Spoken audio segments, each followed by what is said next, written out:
La mente humana me fascina como nada en este mundo. No es de extrañar que uno sea perfectamente consciente de qué, cómo, cuándo y por qué tiene que hacer algo, y al mismo tiempo no esté por la labor de ejercer acción para materializar esa idea. ¿Qué se interpone entre lo que deseamos con fervor y lo que nos apetece? ¿Qué ingrediente impide que consumemos nuestras aspiraciones más profundas? ¿Qué es lo que verdaderamente nos obstaculiza para conseguir lo que queremos? Exacto, las emociones. Para entender el origen de las excusas me veo obligado a explicar la metáfora del elefante y el jinete, creada por el psicólogo Jonathan Haidt. Por un lado, el elefante es un mamífero de dimensiones colosales, que goza de un olfato excelente y de un oído exquisito, pero cuya vista dista mucho de ser perfecta. Al carecer de una visión periférica, su mecanismo natural de defensa ante estímulos inesperados recae sobre los otros sentidos. Por ello, el elefante representa la intuición. Por otro lado, el jinete está situado por encima del elefante. Dada su inteligencia, el jinete sabe cómo situarse a lomos del elefante para dirigirlo, pues sujeta las riendas y piensa que lleva la voz cantante. Craso error. Por ello,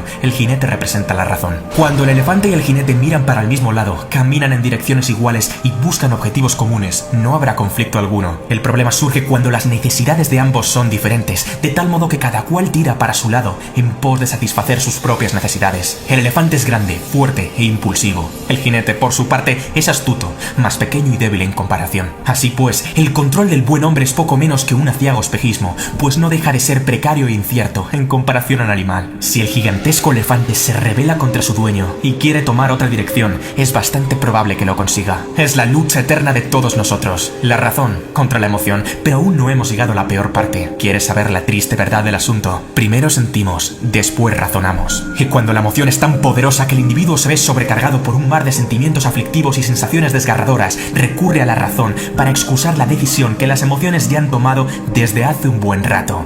De ahí procede la palabra excusa. Ahora ya entiendes lo que significa. Te sientes abatido cuando no estás por la labor de dejar tan pronto las sábanas. Por eso, la razón justifica que habrá días de sobra para estudiar, a pesar de que el examen sea dentro de 3 días y no hayas empezado. Te sientes desamparado cuando tu pareja no está junto a ti. Por eso, la razón justifica que merece una segunda oportunidad, a pesar de que no te trata como la persona digna y noble que en realidad eres. Te sientes sosegado cuando inhalas el humo del tabaco. Por eso, la razón justifica que no pasa nada por echar un par de caladas al salir de fiesta, a pesar de que nunca te conformarás con un solo cigarro. Te sientes contento cuando vas ciego de alcohol. Por eso, la razón justifica que beber con moderación no es malo para la salud, a pesar de que hayas sido el culpable de que no completaras ese ambicioso proyecto. Te sientes aterrorizado cuando piensas en emprender. Por eso, la razón justifica que es mejor seguir formándose 4 años más o esperar a que el ciclo económico sea más favorable, a pesar de que las oportunidades perfectas no existen.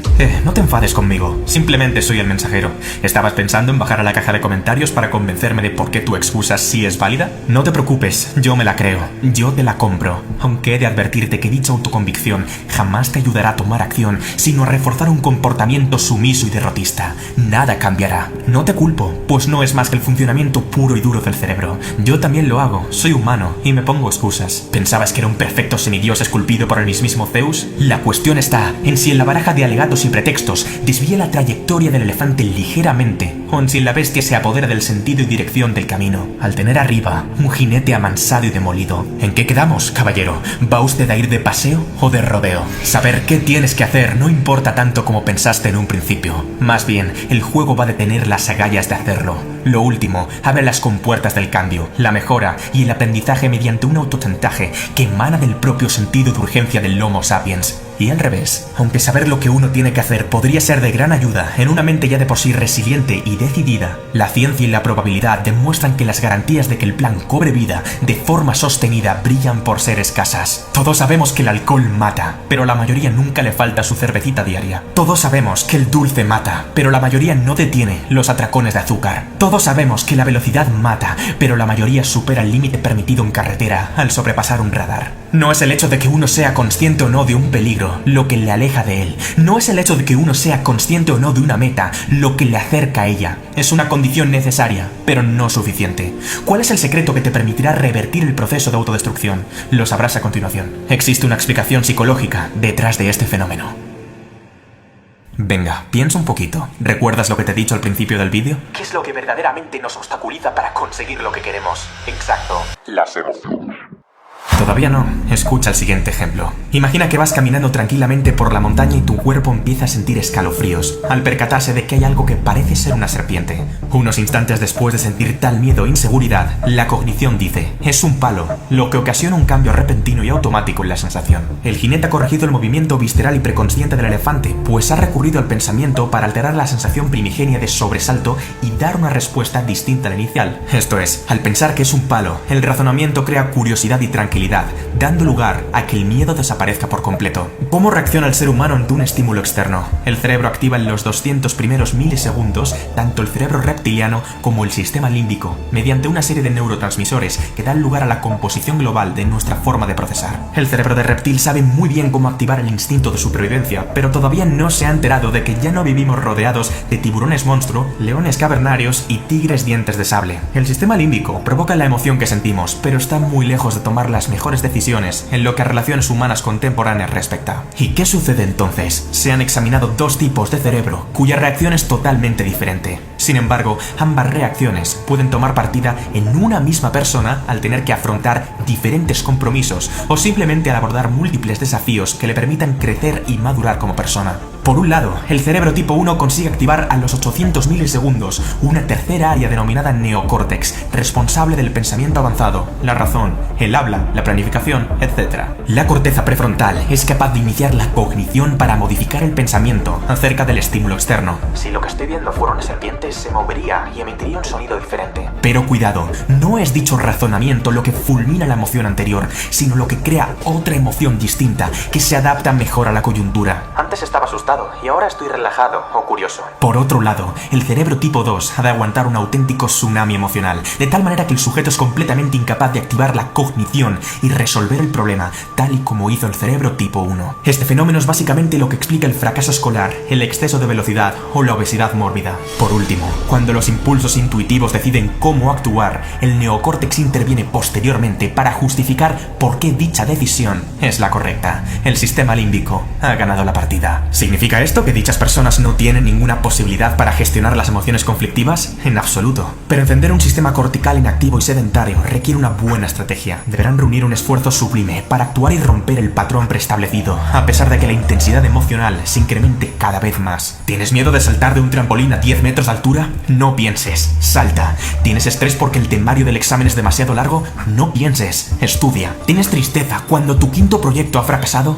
No pienses, continúa. Poco a poco, el jinete tomará el mando y acaparará más poder. Por el contrario, si no se controla adecuadamente a un cerebro tipo 2, las consecuencias pueden ser fatales. Guiarse por las emociones es un paseo aleatorio. Tan pronto como se acierte en una decisión, se tomará otra cuya implicación es de proporciones hecatómbicas. Sigue tu corazón es, literalmente, la filosofía del drogadicto. Es aquí donde nacen las excusas. ¿Recuerdas? El elefante gana la partida al jinete, comienza a andar sin su consentimiento y, al verse incapaz de frenar al animal, elabora un pretexto que argumente por qué éste ha salido disparado en una dirección específica en contra de su verdadero interés. Sea como sea, cada vez que alguien toma una decisión, primero ha sentido en su cuerpo. Después, habrá algo que lo justifique o desmienta a nivel cognitivo. La inteligencia se puede entender desde la acepción de intelliger, esto es, seleccionar entre. Cuando yo soy inteligente, significa que, entre todo lo posible, escogeré lo más adecuado a la situación.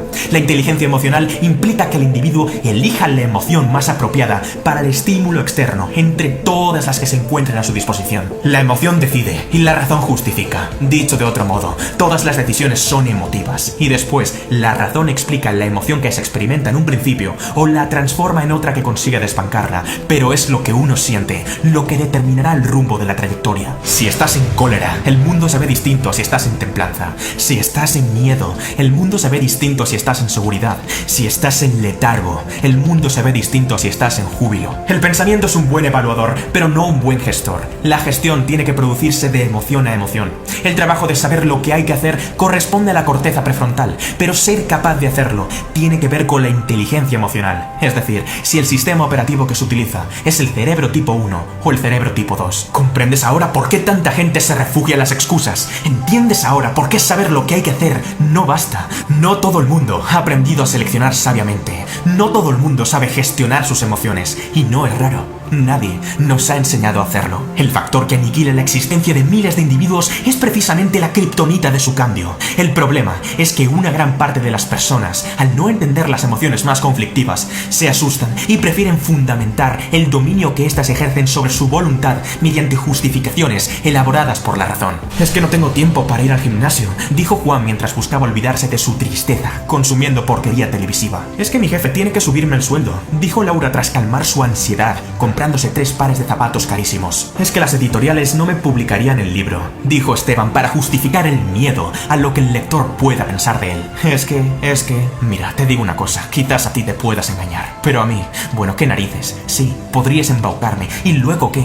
Tu vida seguirá siendo exactamente la misma, menos es que, y más hay que, es lo que quiero escuchar. Lo más grave de la situación es que la gente piensa que el hecho de que las excusas sean aceptables les exime de tomar responsabilidad sobre su vida. El asunto no va de tener razón o no tenerla, va de moverse o no moverse, de actuar o no actuar, de cambiar o no cambiar, de hacer o no hacer, y punto en boca. Deja de ser un jinete fatídico y desconsolado y conviértete en un domador de categoría. Vas a tolerar que las emociones jueguen contigo o vas a jugar tú con ellas. Vas a dejar que tu cerebro te domine o vas a convertirlo en una máquina infalible. Vas a permitir que un sentimiento temporal tome una decisión permanente. Vas a consentir que las excusas se carguen tu vida o vas a construir una vida con las excusas correctas. Sí, aquellas cuya emoción no se basa en la emoción, sino en la noción. ¿Quieres excusas? Va. Es que no tengo la paciencia de soportar una existencia miserable ni un segundo más. Es que no tengo la intención de quedarme parado y esperar a que el cambio aparezca. Es que no tengo la voluntad de autoconsolarme para reforzar mi melancolía y letargo. Es que no tengo la convicción de recurrir al lamento para resolver mis problemas. Es que no tengo la osadía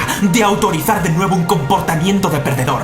Es que no soporto las malditas excusas. Ahora te toca a ti.